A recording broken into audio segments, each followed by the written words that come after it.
Assalamualaikum warahmatullahi wabarakatuh. Selamat pagi semuanya. Yang saya hormati Ibu Dr. Nihayatur Rohmah, selaku dosen pengajar mata kuliah ilmu tauhid, dan teman-teman di kelas B26 yang saya banggakan. Alhamdulillahirabbil alamin wa bihi nasta'in wa ala umuri dunya waddin. Wassalatu wassalamu ala asyrofil anbiya wal mursalin sayyidina Muhammadin Nabi. Pertama-tama marilah kita panjatkan puji syukur kita kehadirat Allah Subhanahu wa taala yang mana telah memberi taufik hidayah kepada kita semua sehingga kita dapat melakukan presentasi mata kuliah ilmu tauhid tanpa ada halangan suatu apapun. Amin Allahumma amin. Kedua kalinya salawat beriring salam marilah kita panjatkan kepada junjungan kita Nabi Agung Muhammad sallallahu alaihi wasallam yang mana kita nantikan syafaatnya di hari kiamat nanti. Amin Allahumma amin. Perkenalkan, kami dari kelompok 1, kami akan membahas tentang pembagian ilmu tauhid.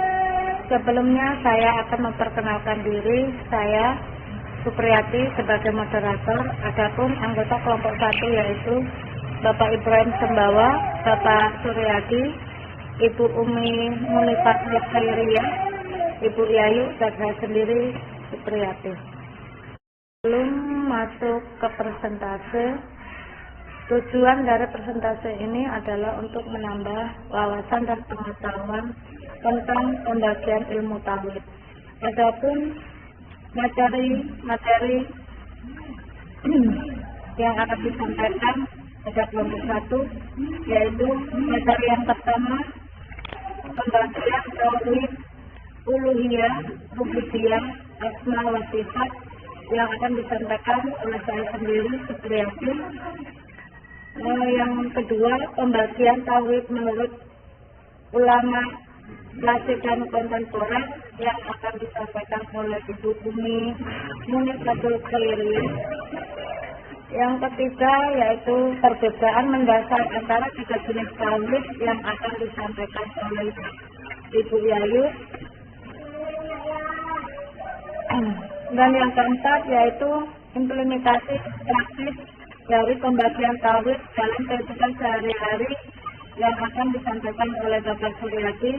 Dan yang terakhir yaitu kesimpulan yang akan disampaikan oleh Bapak Ibrahim.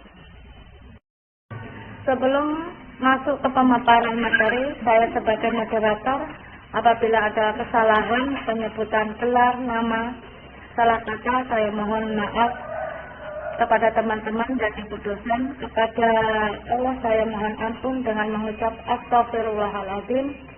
Saya akhiri, wabillahi taufiq wal hidayah. Wassalamualaikum warahmatullahi wabarakatuh. Pembagian tauhid uluhiyah, rububiyah, dan asma wa sifat. Tauhid rububiyah adalah keyakinan tentang keesaan Allah di dalam perbuatan-perbuatannya, yaitu meyakini bahwa Allah adalah satu-satunya pencipta seluruh alam. Allah berfirman dalam surat Al-Zumar ayat 62 yang artinya Allah menciptakan segala sesuatu dan Allah memelihara segala sesuatu.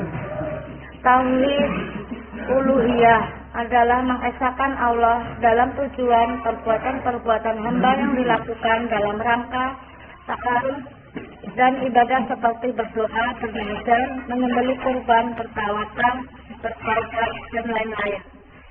Allah berfirman dalam surat Al-Baqarah ayat 163 yang artinya, dan Tuhanmu adalah Tuhan yang Maha Esa, tidak ada Tuhan yang berhak disembah melainkan Dia yang Maha Pemurah lagi Maha Penyayang.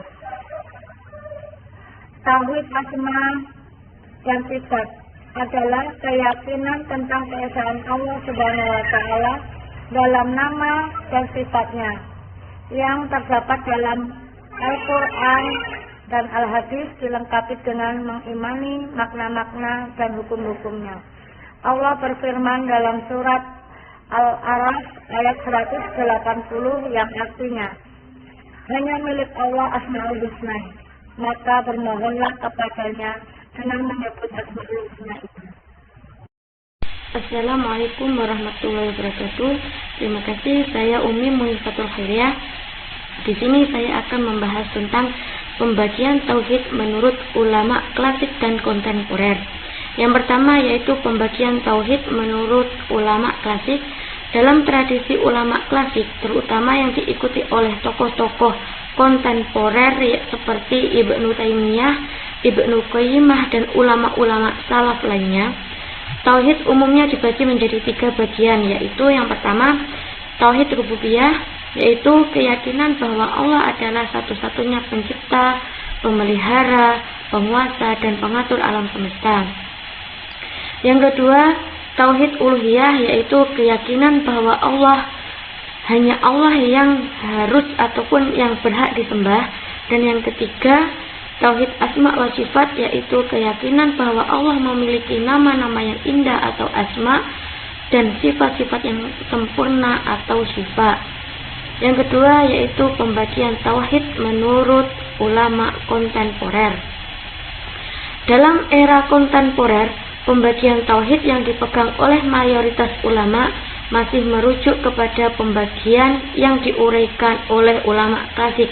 Yang pertama yaitu tauhid rububiyah dalam konteks sosial, yang diartikan sebagai pengakuan bahwa hanya Allah yang mengatur alam semesta. Yang kedua yaitu tauhid uluhiyah dalam penerapan syariah, dipahami sebagai lebih dari sekedar pengesaan Allah dalam ibadah, tetapi juga dalam penerapan hukum-hukum Allah ataupun syariah. Yang ketiga yaitu tauhid asma wa sifat dalam keseimbangan spiritual dan akhlak. Ulama kontemporer, terutama dalam konteks tasawuf, sering mengaitkan pemahaman tauhid asma wa sifat dengan pengembangan spiritual dan akhlak. Mereka menekankan bahwa pemahaman yang mendalam tentang sifat-sifat Allah harus mencerminkan dalam perilaku dan akhlak seorang muslim. Jadi kesimpulannya, baik ulama klasik maupun kontemporer sepakat tentang pentingnya memahami dan mengamalkan tauhid dalam kehidupan seorang muslim. Ulama klasik lebih banyak menekankan pada pemahaman tauhid dari sisi teologis dan prinsip-prinsip dasarnya, sementara ulama kontemporer lebih berfokus pada aplikasi tauhid dalam konteks sosial, politik, dan kehidupan modern. Pembagian utama tauhid tetap pada 3 poin, yaitu rububiyah, uluhiyah, dan asma wa sifat. Meskipun penekanannya bisa bervariasi sesuai dengan konteks perkembangan zaman. Mungkin itu yang dapat saya sampaikan. Sekian, terima kasih. Wassalamualaikum warahmatullahi wabarakatuh.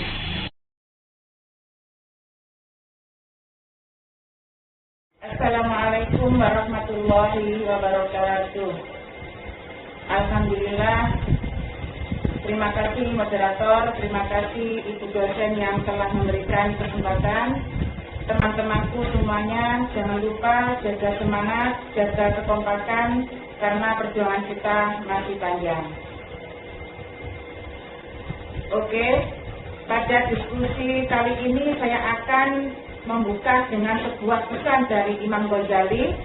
Bantinglah otak untuk mencari ilmu sebanyak-banyaknya, guna mencari rahasia besar yang terkandung di dalam benda besar bernama dunia ini. Tetapi pasanglah pelita dalam hati sanubari, yaitu pelita kehidupan jiwa. Pada bab 3 ini kita akan membahas tentang perbedaan mendasar antara 3 jenis tauhid. Kalau secara singkat perbedaan mendasar pada jenis tauhid ini, menurut para ulama klasik atau salaf, ulama kontemporer, dan para ahli tafsir terletak pada pendekatan, penekanan, dan metode pemahamannya. Coba kita akan bahas lebih mendalam terkait dengan perbedaan antara 3 jenis tauhid ini menurut ulama klasik. kontemporer dan ahli tafsir melalui model pendekatan mereka. Pertama, ulama klasik melakukan lebih kepada tekstual dan literal dalam menafsirkan tauhid.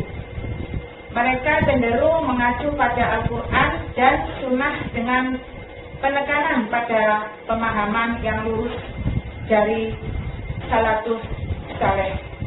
Fokus utama mereka adalah pemurnian tauhid dari syirik dan menjaga kemurnian akidah.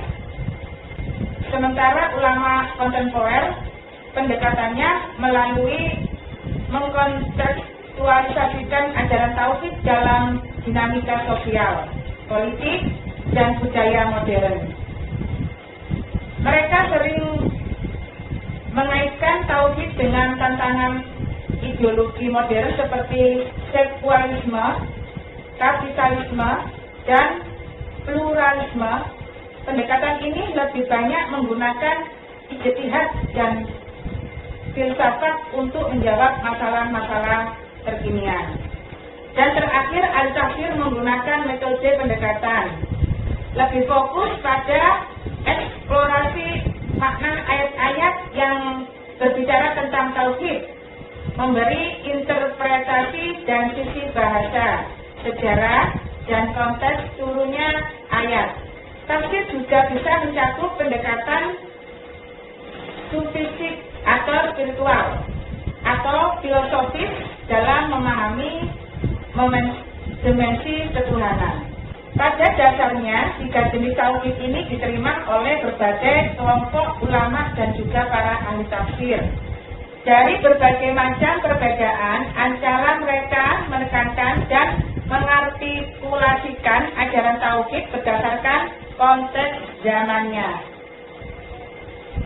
Yakni, ulama klasik lebih berfokus pada menjaga kemurnian akidah, sementara ulama kontemporer sering memperluas pemahaman tauhid untuk menjawab tantangan modern. Dan ahli tafsir cenderung berfokus pada penguraian detail, tekstual, dan makna dari ayat-ayat yang terkaitan dengan tauhid. Cukup itu dulu yang saya sampaikan. Akan kita eksplor lebih dalam lagi dalam forum diskusi melalui tanya jawab. Terima kasih. Sekian kami akhiri. Wassalamualaikum warahmatullahi wabarakatuh. Assalamualaikum warahmatullahi wabarakatuh. Perkenalkan, nama saya Suryadi dari kelompok 1 mata kuliah ilmu tauhid kelas B26. Dalam kesempatan kali ini akan menjelaskan tentang implikasi praktis dari pembagian ilmu tauhid dalam kehidupan sehari-hari. Pembagian ilmu tauhid memiliki implikasi praktis yang mendalam dalam kehidupan sehari-hari seorang muslim. Secara umum, tauhid dibagi menjadi 3, yaitu tauhid rububiyah, tauhid uluhiyah, dan tauhid asma wa sifat. Berikut implikasi praktis dari ketiga aspek tersebut. Yang pertama yaitu tauhid rububiyah. Meyakini bahwa Allah adalah satu-satunya pencipta, penguasa, dan pengatur alam semesta.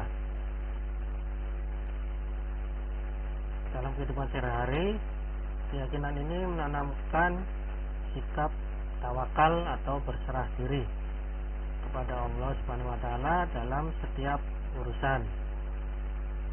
Dalam menghadapi kesulitan atau kesuksesan, seseorang akan selalu ingat bahwa semua itu terjadi atas kehendak Allah Subhanahu wa taala, sehingga lebih mampu menerima takdir, sabar menghadapi ujian, dan tidak mudah putus asa. Contoh dari implikasi tauhid rububiyah yaitu saat mengalami kegagalan dalam pekerjaan atau usaha, seseorang yang memahami tauhid rububiyah akan tetap berusaha dan berserah diri hanya kepada Allah Subhanahu wa taala, karena menyadari bahwa Allah lah yang menentukan hasil akhirnya. Yang kedua yaitu tauhid uluhiyah, yaitu meyakini bahwa hanya Allah yang berhak disembah dan dijadikan tujuan ibadah. Aplikasi kehidupan sehari-harinya hal ini mengajarkan kita untuk menunaikan ibadah hanya kepada Allah dan tidak menyekutukannya dengan sesuatu apapun. Ini juga mendorong seseorang untuk menjadikan ridha Allah sebagai tujuan utama dalam setiap tindakan, baik dalam urusan ibadah maupun aktivitas sehari-hari. Contoh dari implikasi praktis tauhid uluhiyah yaitu ketika seseorang melakukan amal kebaikan seperti sedekah atau sedekah atau membantu orang lain, mereka melakukannya hanya untuk mendapatkan ridha Allah Subhanahu wa taala, bukan untuk pujian ataupun popularitas. Yang ketiga yaitu tauhid asma wa sifat, yaitu meyakini nama-nama dan sifat-sifat Allah yang sempurna tanpa menyamakannya dengan makhluk lain. Implikasi kehidupan sehari-hari memahami sifat-sifat Allah seperti Maha Pengasih, Maha Penyayang, Maha Adil dan sebagainya, mengajarkan kita untuk meniru sifat-sifat baik ini dalam kehidupan sehari-hari. Seseorang yang memahami Allah Maha Melihat misalnya akan lebih berhati-hati dalam setiap perbuatannya, baik di depan umum maupun ketika sendirian. Contoh dari implikasi tauhid asma wa sifat yaitu saat berinteraksi dengan orang lain, seseorang akan berusaha menunjukkan sifat kasih sayang dan keadilan, terinspirasi oleh sifat Allah yang Maha Penyayang dan Maha Adil. Dengan memahami dan mengamalkan ketiga jenis tauhid ini, seorang muslim akan memiliki panduan yang kuat untuk menjalani kehidupan sehari-hari. Selalu ingat kepada Allah, bersikap sabar, ikhlas, dan memiliki tujuan hidup yang jelas, yaitu beribadah hanya kepada Allah Subhanahu wa taala. Demikianlah penjelasan dari kami tentang implikasi praktis dari pembagian ilmu tauhid dalam kehidupan sehari-hari. Akhirul kata, Assalamualaikum warahmatullahi wabarakatuh. Assalamualaikum warahmatullahi wabarakatuh. Bahwa saya dari kelas 6 akan menjelaskan apa yang telah kesimpulan dari teman-teman yang sudah memaparkan begitu jelas, begitu gamblangnya dari ilmu tauhid ini. Bahwasanya definisi ilmu tauhid yaitu menurut etimologi adalah al-ilmu bi anna syai'a wahidun, yaitu mengetahui bahwa sesuatu itu esa atau satu, wahidun. Jadi gak ada duanya, gak ada cara bilangan, gak ada. Tetap Allah itu esa. Kalau esa berarti tidak ada jujud atau min adilat, tidak ada angka 1, 2, 3, tapi esa itu hanya satu.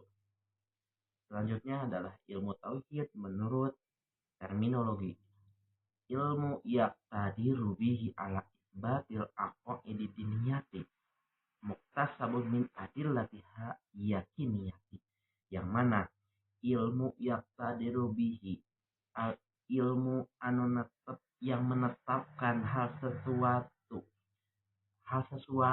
yang menyangkut akidah Islamiyah, yang mana muktasabun min adillati yakiniyati, yang mana mengambil dari dalil yang terperinci atau dengan dalil-dalil yakiniyati, dengan dalil yang yakin.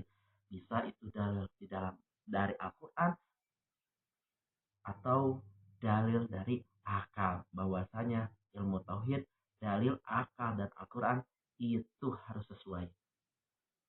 Seperti akal harus menerima, seperti Allah wujud, akal harus menerima bahwa Allah itu ada. Tapi mustahil kalau akal tidak menerima bahwasanya Allah itu ada karena ada dalil secara akal yakin dan secara Al-Quran tertulis. Selanjutnya pembagian ilmu tauhid yang dikenal dengan luas oleh kalangan contemporer adalah seperti tauhid rububiyah, tauhid uluhiyah, dan tauhid asma wa sifat. Tauhid rububiyah itu salah satu keyakinan bahwa Allah adalah satu-satunya pencipta, pengatur, dan pemelihara alam semesta. Tidak ada yang ikut campur serta untuk mengatur. Kita bayangkan kalau alam dunia ini diatur oleh dua Allah, maka yang Allah satu ingin menciptakan alam ini bagaimana lambang bulan. Yang Allah kedua ini dia berpikir untuk menciptakan alam ini dengan segitiga, maka yakin hal dua ini akan saling berebut. Akhirnya alam semesta tidak akan ada, akan hancur. Oleh karena itu, ketika kita lihat alam semesta ini baik-baik saja, berarti yakin akan menerima bahwa Allah tidak memerlukan yang lain ketika mengatur alam semesta ini. Yang kedua, tauhid uluhiyah, keyakinan bahwa Allah adalah yang berhak disembah dan semua bentuk ibadah harus ditunjukkan kepadanya. Ibadah, kalau ibadah selain kepada Allah, maka itu hukumnya musyrik, menduakan Allah. Tidak ada la haula wala quwata illa billahil aliyil azim. La daya upaya bikin melaksanakan suatu ibadah wala quwata, dan tidak ada kekuatan untuk berbuat kebaikan illa billah, angin dengan pertolongan Allah Subhanahu wa taala. Kita tidak berhak ibadah kepada selain Allah, karena Allah lah yang mengatur kita, karena Allah lah yang satu-satunya yang disembah, karena Allah tidak diciptakan, tapi Allah yang menciptakan. Allah itu tidak terbentuk dari wujud yang lain, tapi kita terbentuk oleh wujud yang lain. Kalau kita bayangkan ada jasad dan tidak ada ruh, maka tidak akan ada kehidupan. Sebaliknya, ketika ada ruh tidak ada jasad, tidak akan orang yang melihat pun akan takut. Selanjutnya, tauhid asma wa sifat, keyakinan Allah memiliki nama-nama yang baik seperti Asmaul Husna yang 99. Ya man huwallahu ladzi la ilaha illa huwar rahmanur rahim, al-malikul qudusus salamul mu'minul muhaiminul azizul jabbar, al-mutakabbirul khaliqul bari'ul musawwirul ghafarul qahar. Sampai 99. Nah, itu adalah nama-nama asma Allah yang mana diambil dari keagungan-keagungan Allah, keesan-esan Allah. Banyak, bukan tandanya, bukan Allah banyak, tapi Allah itu yang sempurna, maka semua pantas Allah diberikan nama 99 bahkan lebih itu. Nah, mungkin hanya itu yang bisa Ibrahim sampaikan. Mohon maaf apabila ada kesalahan, itu semata-mata dari hawa nafsu, dan apabila ada benarnya ini semata-mata hidayah dari Allah Subhanahu wa taala. Billahi bismillah. Wassalamualaikum warahmatullahi wabarakatuh.